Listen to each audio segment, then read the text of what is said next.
Olá, gente do canal. Hoje estamos com a Raquel Rocha, doutora pelo programa de pós-graduação em filosofia da UFRJ. E hoje ela vai falar um pouco sobre a trajetória dela e também sobre a tese de doutorado, que foi sobre biopolítica e cybercultura. Então, seja bem-vinda, Raquel. Pode se apresentar.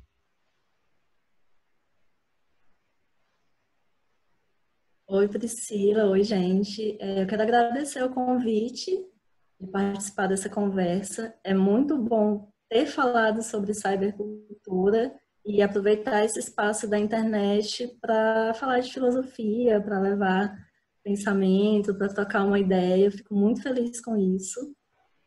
Fico muito feliz que a gente está conseguindo fazer algo de bacana nesses tempos tão difíceis. E é isso, né? A gente tem que ir se virando e se fortalecendo, se ajudando, pensando junto. Pensar junto é muito bom. Bom, Conta você pra já gente falou como meu é que foi nome. seu TCC de graduação, depois mestrado e depois doutorado. Como é que foi esse percurso em relação a Então, projetos que você o, desenvolveu? o meu percurso ele é todo atravessado pelo pensamento do Foucault, né? Eu ousaria dizer que eu sou especialista, mas eu não acho que eu sou especialista. Eu comecei a estudar Foucault no meu primeiro ano de graduação, primeiro semestre. A minha professora de metodologia, a professora Eliana Paiva, passou a História da Sexualidade 3. Isso foi em 2006. Aí imagina uma turma de recém-saídos da escola, primeiro semestre, aprendendo o que era Platão, o que era filosofia. Quase ninguém teve aula de filosofia na escola, porque a maioria saiu de escola pública. Eu estudava em escola particular, mas a opção da escola foi ensinar história do Ceará, que cairia no vestibular, ao invés de filosofia, que não era cobrado. Então, todo mundo estava tendo um primeiro contato com filosofia. E aí a gente foi e caiu com Foucault, Cuidado de Si. E eu acho que esse livro me inquietou de tal forma que eu nunca mais larguei, né? Nem a História da Sexualidade 3, nem Foucault. Passei o meu percurso acadêmico inteiro, não queria estudar Foucault, não queria fazer uma monografia em Foucault, eu queria estudar a linguagem a partir do pensamento de Martin Buber, até que eu conversei com um professor para me orientar e ele olhou para mim e falou: olha, não vai dar certo, você tem que estudar Foucault, você é muito Foucaultiano, seu percurso aqui dentro, e tem uma coisa que te inquieta muito, que é pensar a filosofia e o presente.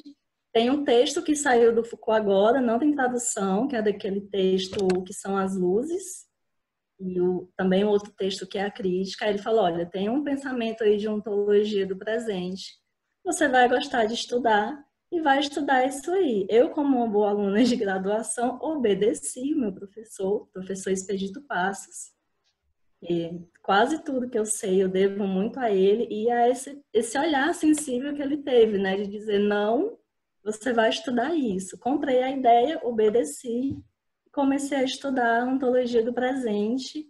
Isso foi em 2010, 2009 para 2010, eu acho.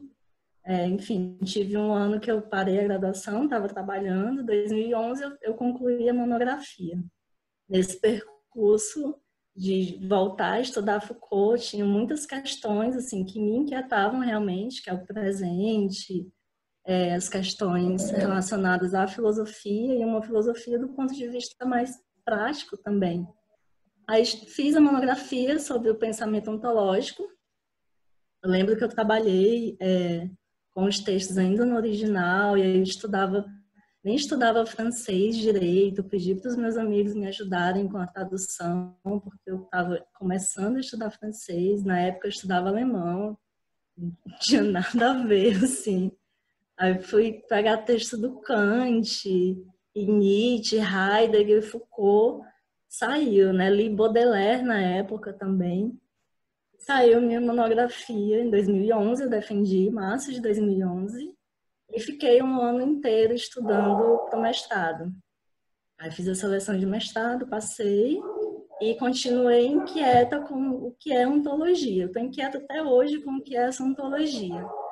Aí fiz o meu mestrado sobre cuidado de si, voltei para a história da sexualidade 3, peguei a hermenêutica do sujeito, coragem da verdade, governo de si e dos outros, e fui pensar o cuidado de si na contemporaneidade. Eu fui pensar se havia uma possibilidade de entender ou de dizer que na contemporaneidade nós temos um cuidado de si. E aí é que meu percurso se atravessa com as questões da biopolítica de fato, né? Até a monografia eu não estudei, assim, eu não entrei na biopolítica. E quando eu estava terminando a monografia, eu entrei no grupo de estudos do Michel Foucault, no GEF, Grupo de Estudos do Foucault, coordenado pela querida professora Cristiane Marinho. A Alex já falou sobre ela. Alex, que já falou aqui no canal, é meu amigo de grupo de estudo. A gente formou uma parceria que não largo mais. E aí, no grupo, eu fui tendo um contato maior. Então, a gente estudava várias coisas. Era um grupo muito plural. Tínhamos pessoas da filosofia, pedagogia, psicologia, história, comunicação. E nessa pluralidade toda, medicina também, tínhamos o professor Cino Neto, da Faculdade de Medicina, pesquisador incrível também. E essa pluralidade de temas, todas as pesquisas se atravessavam, ela foi me ajudando a ampliar mais o meu leque, né? Então, assim, estudava Foucault, mas além de Foucault, a gente foi conhecendo outras coisas. E conhecendo outras pesquisas, estudando junto. Então, foi um período muito enriquecedor, todo o tempo que eu fiquei no GEF. Acho que eu fiquei de 2011 até 2013, 2014, mais ou menos. 2014 eu já estava quase saindo e terminando o mestrado, estudando para o doutorado.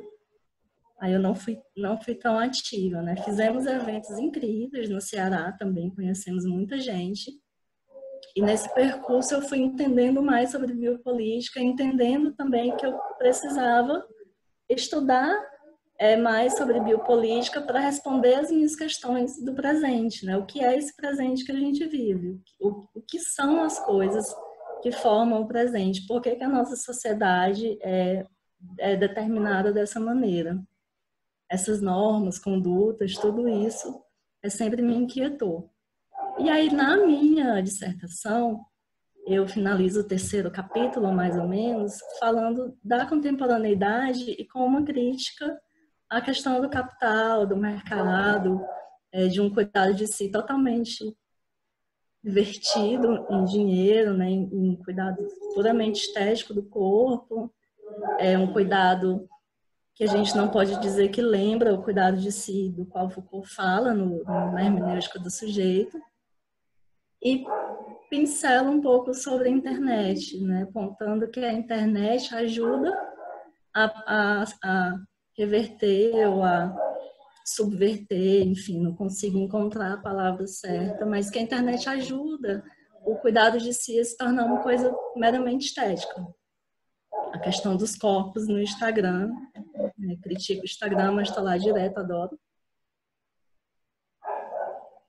Mas deixei para lá essa questão da internet e entrei no doutorado. Isso eu fiz a prova de doutorado na metade do meu mestrado e corri para terminar o mestrado. Entrei no doutorado, eu queria falar sobre cinismo. Ainda muito cheia, né, do cuidado de si, mas eu queria pensar no cinismo. Tinha acabado de ler a Coragem da Verdade e outro livro que eu esqueci o nome, do Foucault, mas estava muito assim, pensando a parresia e pensando no cinismo, na arte, e entrei com um projeto nesse sentido. Quando eu chego no doutorado, primeiro semestre, estava fazendo uma disciplina e eu pensei em fazer sobre o sujeito, o poder e a internet para falar das manifestações de junho de 2013. No que eu chego nesse trabalho de final de semestre, disciplina de filosofia contemporânea, aí eu pensei, acho que eu consigo voltar um pouco na questão da internet para falar do corpo, que o corpo também é uma coisa que atravessa todas as minhas questões. Acho que não é à toa que agora eu consigo dizer que eu sou dançarina também, né? Eu penso muito o corpo e com o meu corpo. E aí eu fui arriscar, eu falei, cara, não tem como eu falar de atualidade, não tem como falar de pensamento sem falar de cybercultura. E eu não posso falar de biopolítica sem falar de cybercultura. Então, se a gente tem uma coisa tão nova, né, teoricamente, tão nova, né, relativamente tão nova que é a internet, que de alguma forma contribui, influencia no estabelecimento da sociedade atual, como que eu não vou falar de biopolítica, pensar biopolítica tirando a internet? Aí, o que me inquietou mais?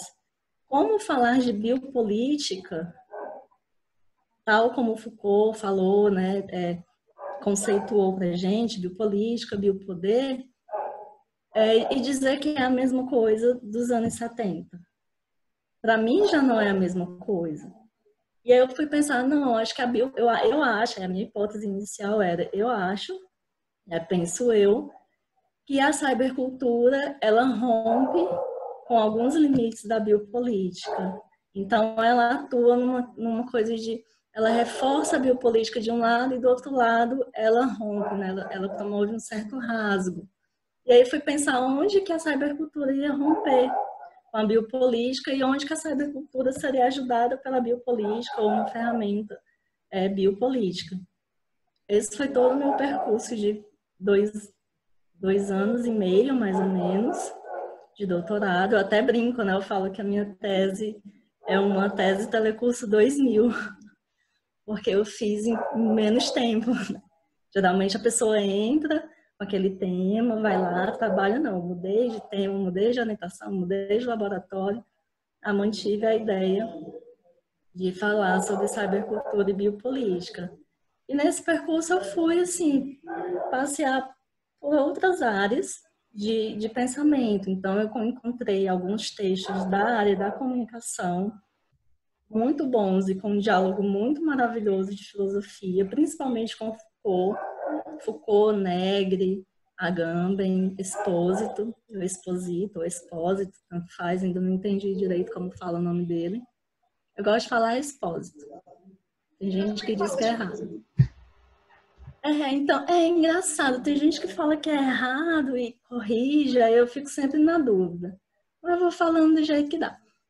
Aí, enfim, cheguei na comunicação, cheguei na sociologia também, com livros falando sobre a cybercultura, internet. Fui estudar e fui perturbar muito os meus amigos de tecnologias da informação também. Eu tenho um amigo do IFCE, né, do Instituto Federal, o professor Ivan, que me deu, assim, um dia a gente se encontrou para falar um pouco do meu tema, porque como eu fiquei em dúvida no começo se eu mudava ou não, aí eu fui falar com um amigo de tecnologia da informática, da comunicação. Aí eu perguntei para o Ivan, desse amigo, que é professor, se tinha embasamento para falar. A gente já tinha trabalhado um pouco num projeto em Fortaleza, que é o ITIC, né, que é o Instituto de Tecnologias da Cidade. E nesse papo ele falou, olha, eu acho que a sua tese tem tudo para dar certo, é um campo de estudo muito bom, tem alguns livros. Combinamos de nos encontrarmos quando eu viesse a Fortaleza. E aí, uma tarde, ele me deu uma aula inteira sobre informática, como surgiu a internet, tudo. Me deu uns 3, 4 livros e falou, olha, aqui é a parte de tecnologia que você precisa saber. Peguei o que eu aprendi com o Ivan, cheguei em casa, fui estudar e fui construindo a minha tese, né? Pensando sempre nessa coisa de, já que eu vou falar de internet, eu tenho que entender a internet. E aí fui pensando na minha tese e articulando o que é a cybercultura, a internet, história, sociologia, comunicação, da filosofia. Quando eu chego na filosofia em si, eu encontrei um grande problema que eram poucos autores, ou quase nenhum, falando o que eu queria falar. Cheguei na comunicação, me dei bem, na sociologia me dei bem, na filosofia nem tanto. Aí fui quebrar a cabeça, fui pesquisar e fui construindo a minha tese, pensando também sempre o seguinte: se pouca gente está falando sobre, então eu tenho que fazer uma coisa bem beabá também, né? E aí, horas eu queria escrever assim, super teórica, super conceitual, sem explicar muita coisa, e horas a Raquel, professora, baixava em mim e dizia: olha, não é assim, você tem que explicar o beabá para depois falar o que você quer. Minha tese ficou no beabá. Eu acho que agora eu consigo falar o que eu quero. Tem essa diferença um pouquinho, né? Então, eu construí a minha tese, que é Biopolítica e Cybercultura, uma analítica do presente, pensando nessa estrutura também de dizer o que é biopolítica, o que é a internet, qual é a história da internet, por que que eu estou afirmando, né? Por que que eu ia afirmar que a internet era um objeto, uma tecnologia de poder da contemporaneidade. E que a internet é uma das grandes responsáveis, quiçá, né, a grande responsável por constituir toda a nossa, comandar, constituir toda a nossa subjetividade. 2 capítulos, depois eu fui pensar como que eu vou articular a internet biopolítica, como que eu vou articular isso aqui de uma maneira filosófica, e aí eu fui pensar mais na biopolítica, fui pensar na economia, no neoliberalismo, e fiz esse link, né, via economia, via política do tema, para poder então falar o que eu queria, né? E é dizer que a cybercultura, ela é uma tecnologia de poder, ela é uma ferramenta de poder, e ela inaugura um outro tipo de governamentalidade. Por sorte minha, eu estava na Ampof de 2018, encontrei numa mesa que eu participei, encontrei uma moça de Minas Gerais, e ela falou: olha, o meu orientador, que é o Marco Antônio, da UFMG, ele trabalha esse tema. Me deu o contato dele, a gente tocou uma ideia, e ele me passou um monte de referência que falava justamente o que eu queria. E era essa ideia de uma outra governamentalidade, mas eu não sabia muito bem como eu ia dar nome. Até que eu encontrei o termo de governamentalidade algorítmica, que é um termo que eu li com uma professora francesa, Antoinette Rouvois, e ela fala disso assim, tipo, casou. Nessa hora que eu encontrei o texto da Antoinette, eu entendi que realmente eu estava pensando certo, porque até então eu já estava 2 anos e alguma coisa achando assim, eu estou pensando, tem fundamento, mas eu não sei se está muito certo, não. Uma hora vai dar certo. Conversava um pouco com o meu orientador sobre isso, com o Felipe Cepas. O Felipe Cepas foi um anjo, assim, porque ele me deu toda a liberdade de pensar, de escrever, assim, ele me deu uma autonomia que eu precisava muito. E ao mesmo tempo ele estava ali comigo, assim, o Cepas saiu, precisou fazer pós-doutorado, e aí a gente conversava por e-mail. Eu lembro que eu estava num evento em São Paulo, uma vez, tinha mandado texto para ele, falei: Cepas, eu não sei para onde eu vou, tô travado. Aí Cepas fez uma chamada de vídeo comigo para falar do meu texto, para me ajudar, me orientar, e isso foi muito, muito bacana. Bom, enfim, falei, né, do como eu cheguei onde eu cheguei na minha tese, para concluir dizendo: vivemos numa governamentalidade biopolítica que se encaminha para uma governamentalidade algorítmica. Pensando nisso hoje, com o que está acontecendo no Brasil, no mundo de pandemia e tudo mais. Você podia talvez explicar o que seria esse conceito de governamentalidade algorítmica, para quem não sabe? Então, vou te falar agora. Tomei uma água para pegar um fôlego, meio preocupada com a hora. Pensando nisso na contemporaneidade, fake news. Bom, falar fake news, mas eu queria falar também dos K-popers, que ontem, né, saiu a notícia de que eles foram os responsáveis por um esvaziamento no comício do Trump. Eu achei super bacana, né? Eles usaram toda a ferramenta do pessoal da direita, todo que usa Eu não ouvi o robô que e você tudo falou. mais. Falou o quê? Os K-popers.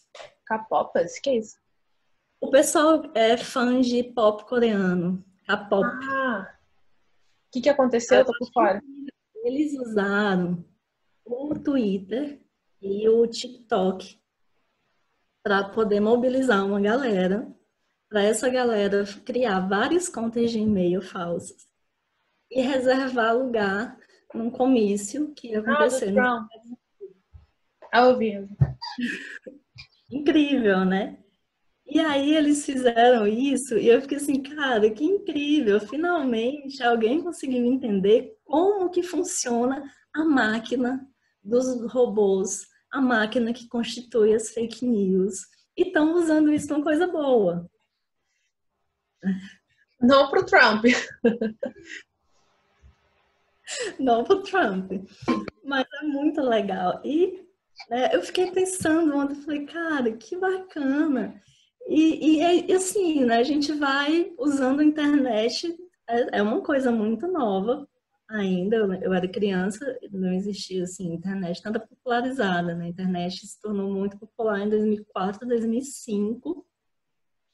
E quando vieram as redes sociais, a internet móvel, foi que a gente conseguiu, né? A internet rolou esse boom e a gente está onde a gente está hoje. E se a gente está onde a gente está hoje, algumas coisas nas questões de poder mudam, né? E aí é onde entra a governamentalidade algorítmica, que é uma governamentalidade do algoritmo, né? Assim, é vigilância digital, é o reconhecimento facial, né, que a gente vê o governo chinês usando, vigilância na internet também, né, é a questão do uso de dados, da invasão de privacidade, né? Não existe uma ideia assim de privacidade mesmo na internet. Se você está na internet, você deixa um rastro, não tem como. Eu acho que chegando na Deep Web, e ainda assim talvez ainda exista um rastro por lá. A transparência, né, que é o que se fala, o governo da transparência, que é a questão dos dados. Então, assim, tudo que a gente faz gera um dado, e esse dado é armazenado, e esse dado vira um algoritmo. Então, por exemplo, eu estou usando o YouTube, e o YouTube me indica vídeos que eu posso gostar. Isso é resultado de uma análise algorítmica que existe, porque eu estou na internet, eu estou gerando dados, e esses dados dizem quem eu sou, dizem dos meus gostos, das minhas preferências, dizem do que eu estou buscando. Quando a gente começa a digitar uma palavrinha no Google e a frase completa, né? É meio bizarro, mas a gente já está acostumado. Isso quer dizer que o algoritmo sabe toda a sua movimentação. Você tem um perfil algorítmico. E isso entra na governamentalidade algorítmica também. Né? O controle da vida, né? O controle biopolítico, ele se torna um controle algorítmico também.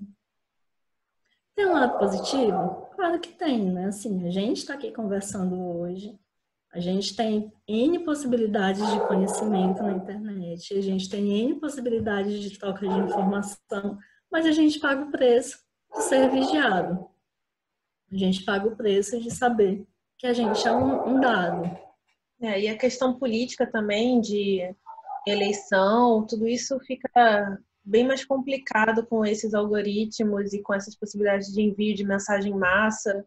Então, assim, tudo isso é uma forma de governo também. E a gente sabe o que acontece, né? A gente sabe que os governos usam, né? Os candidatos usam a internet hoje, a principal plataforma de campanha política. Né?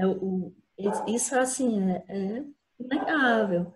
Então, é muito mais fácil manipular também.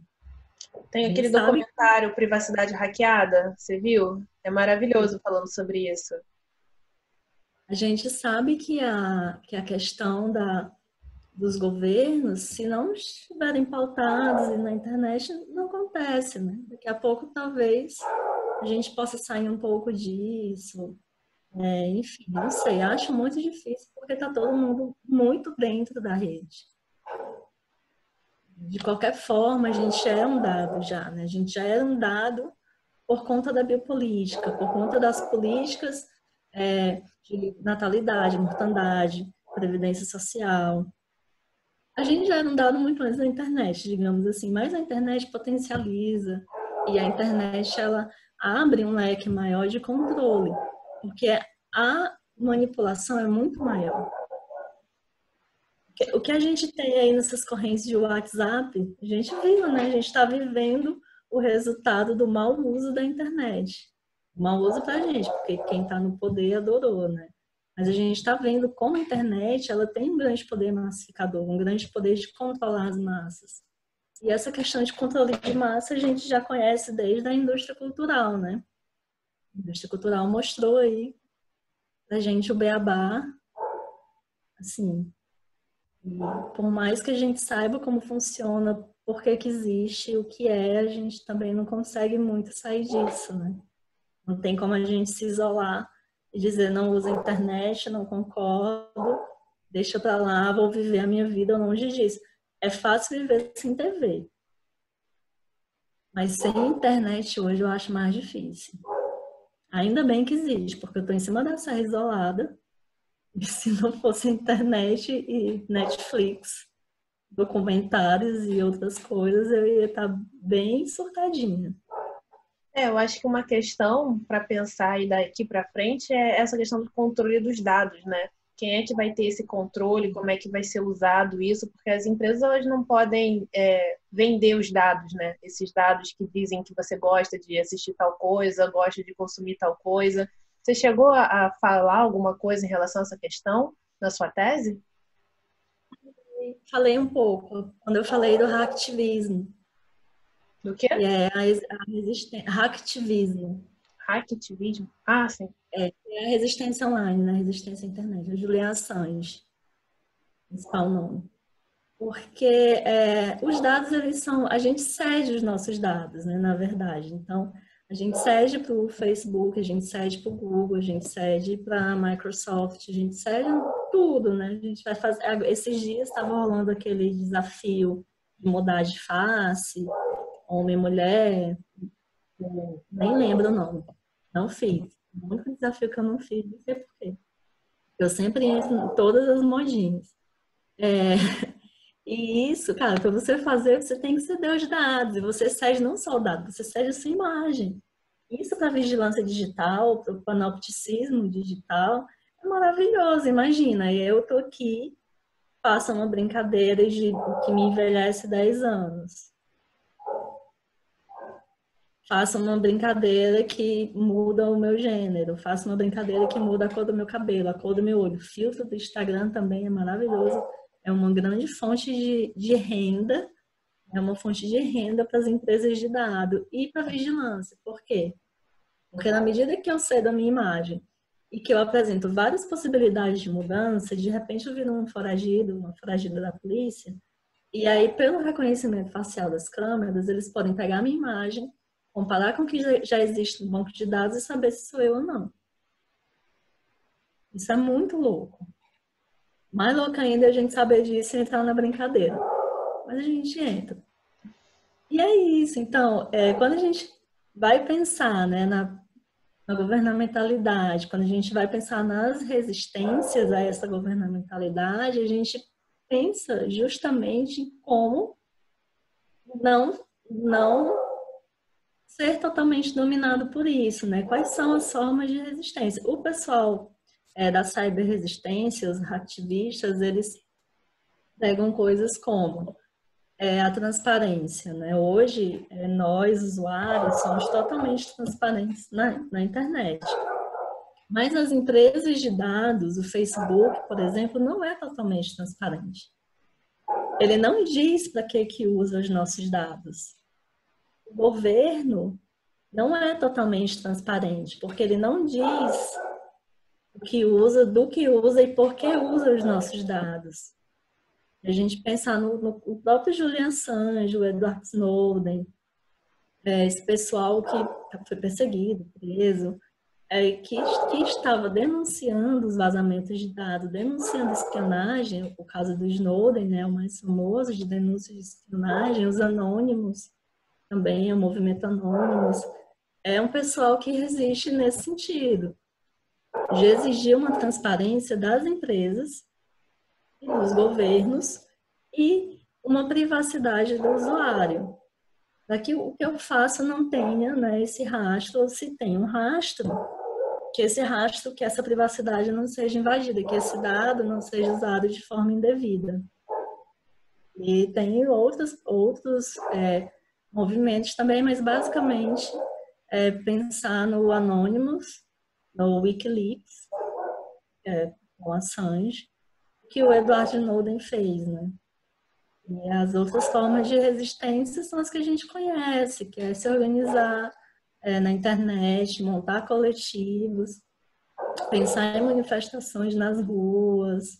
E a gente viu, né, a mobilização, né, que foi Primavera Árabe, Ocupa Wall Street, junho de 2013 no Brasil, ano passado, 15M, o movimento Ele Não, tudo que a gente vê mais ou menos de 2010 para cá, de manifestação, a gente sabe que tem uma influência muito grande da organização de resistência, né, dentro da internet, de resistência no sentido das pessoas que são militantes usarem a internet para mobilização em massa, o que também não é uma coisa que é novidade ou advento da internet e a partir das redes sociais. A internet já foi usada, né? O movimento hacker é um movimento que já existe há muito tempo, e eu gosto até de falar do exemplo do México. Se eu não me engano, em 94, o movimento zapatista provocou um bug no e-mail do governo mexicano, provocou um bug e é considerado o primeiro ataque hacker da história, né, no México. A gente pensa em outras questões, aquele bug do milênio que o pessoal falou, enfim, uma série de coisas que já acontecem há um tempo e que agora tem uma proporção muito maior, até porque a internet tem uma proporção muito maior, né? A gente já sabe que os governos vigiam na internet. A gente já sabe que as empresas vendem os nossos dados. A gente já sabe que não dá para cometer um crime e achar que vai ficar impune porque está na internet, né? Já existe no Brasil o Marco Civil da internet. E o Marco Civil do Brasil, se eu não me engano, foi o primeiro. Se eu não me engano, o Brasil foi o primeiro país a pensar numa legalização da internet para garantir alguns direitos e para pensar na questão dos crimes. Eu acho que tem Você acha que dá para ter algum controle sobre o que é produzido de fato e espalhado na internet? Porque a internet é o WhatsApp também, né? Existe como ter algum tipo de controle? Que é muito difícil, né? Olha, dá para ter uma ideia mais ou menos, né? Não dá para controlar todo mundo, mas eu não sei se você lembra, eu acho que foi 2014, 2015, acho que foram esses anos. Lembra de vez em quando dar um apagão no WhatsApp?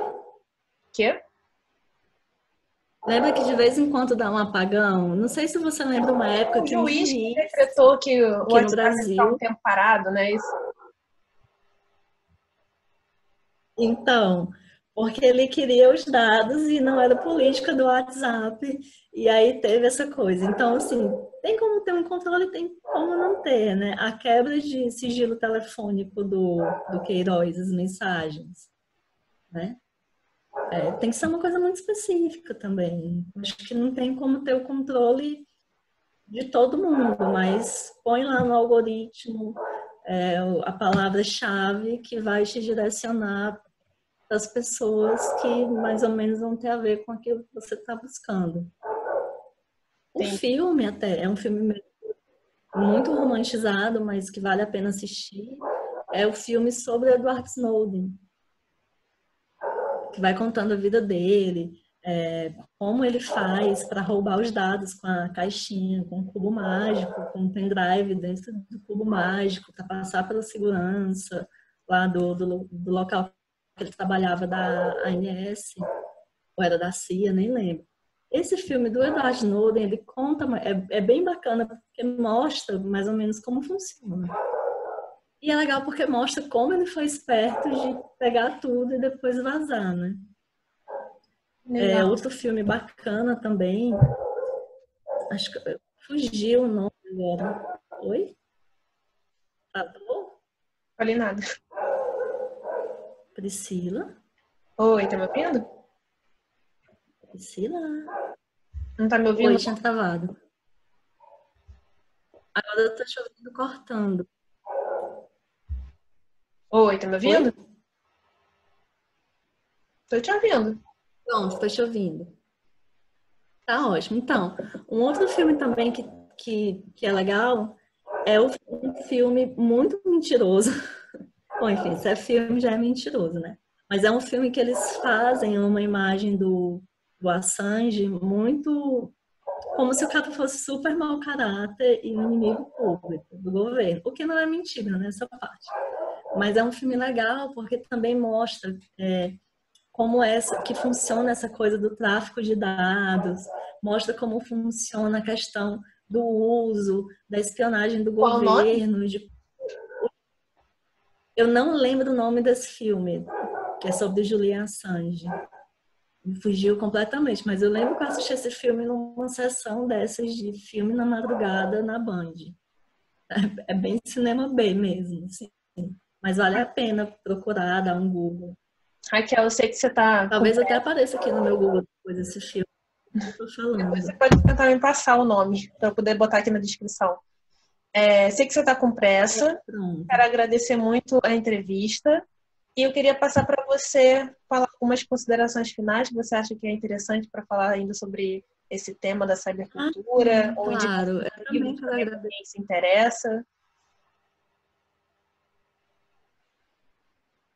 Pronto, eu também quero agradecer a chance de falar um pouquinho da minha tese, é muito bom, eu acabei há um ano, fiquei muito cansada, acho que eu ainda estou um pouco cansada, mas eu já consigo falar sobre o tema, já consigo voltar, dar uma estudada no que eu escrevi, eu estou pensando, né, tenho escrito um pouco sobre esses acontecimentos atuais e como a internet tem influenciado do lado bom e do lado ruim também, mas são escritos muito devagar, eu estou escrevendo sem muita pressa de dizer o que é o agora, assim, nesse exato momento.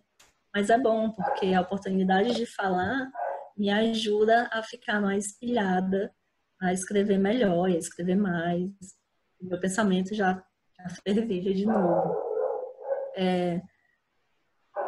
Falar um pouco, consideração final, eu não sei bem assim o que te dizer. Eu acho que a gente está vivendo um tempo de muito tumulto, mas que também é muito frutífero. A internet tem se mostrado bem frutífera, como eu falei no começo, é muito bom, assim. Agora a gente está aprendendo a usar as tecnologias também para fazer coisa bacana, para trocar ideia, para difundir conhecimento. Eu acho muito bom que agora tem muitos canais de filosofia, tem muitas páginas no Instagram, no Facebook. Finalmente a academia está se tornando um lugar mais acessível. Porque a gente pensa na comunicação da internet, tem que ser uma comunicação mais acessível. A gente não temos o controle de quem vai nos assistir. Então, é um desafio também, né? Pensar nesse sentido, de como tornar aquilo que a gente estuda mais acessível. Como popularizar realmente, como atingir as massas. Isso é muito bom. Tem a parte ruim, né? Que é esse risco que a gente está correndo de educação à distância, esse risco de maior sucateamento da educação pública, da educação universitária. Temos os riscos que são inúmeros, temos que pensar muito sobre isso, mas também temos que saber usar a tecnologia a nosso favor. E quando a gente consegue usar a tecnologia a nosso favor, a gente consegue muita coisa. Principalmente reverter o sistema. De algum modo, não sei dizer como, mas a gente consegue reverter uma coisa aqui e ali e consegue viver da melhor forma. É isso. Muito obrigado mesmo. Desculpa, estou com um pouco de Eu que pressa na agradeço aula. você, sei que você já está atrasadona aí, e quero agradecer pela participação aqui e dizer que tem também outras Meu aqui entrevistas aqui, a hoje entrevista do agora. Cepas, que foi seu orientador, foi a primeira pessoa que eu entrevistei, foi o Cepas, uma pessoa muito acessível, muito legal, e foi meu orientador da graduação, minha graduação em filosofia. Oi, nossa, então Legal? você sabe como ser incrível, né? Muito bom, assim. Eu lembro que antes dele me orientar, ainda bem que a gente vai falar bem dele aqui. Antes dele me orientar, eu fiz uma disciplina com ele. E aí eu comentei, quando eu estava assim, eu tinha resolvido mudar de tema, estava começando a escrever um outro projeto. Aí eu comentei com ele, ele falou, pô, cara, que bacana, legal. Aí a gente ficou falando de Skynet, de como era absurdo a gente falar uma palavra, que a gente era vigiado, o nosso celular é vigiado, a gente ficou brincando, tanto que você viu, né, a minha apresentação de tese, os slides, o último slide é o Exterminador do Futuro. E eu fiz justamente pensando nessa brincadeira, desse papo que eu tive com o Cepas, lá no terceiro andar do IFIX. Foi sobre a Skynet. Então é isso, o futuro tá aí, né? Tá batendo na nossa porta. Raquel, brigadão. Sei que você tem sua aula agora. E só quero te agradecer e a gente vai se falando. A Raquel também faz parte do nosso grupo de estudos, que a gente está disponibilizando vídeos online. Então, quem quiser assistir, os vídeos estão aí. E é isso. Obrigada. Beijo.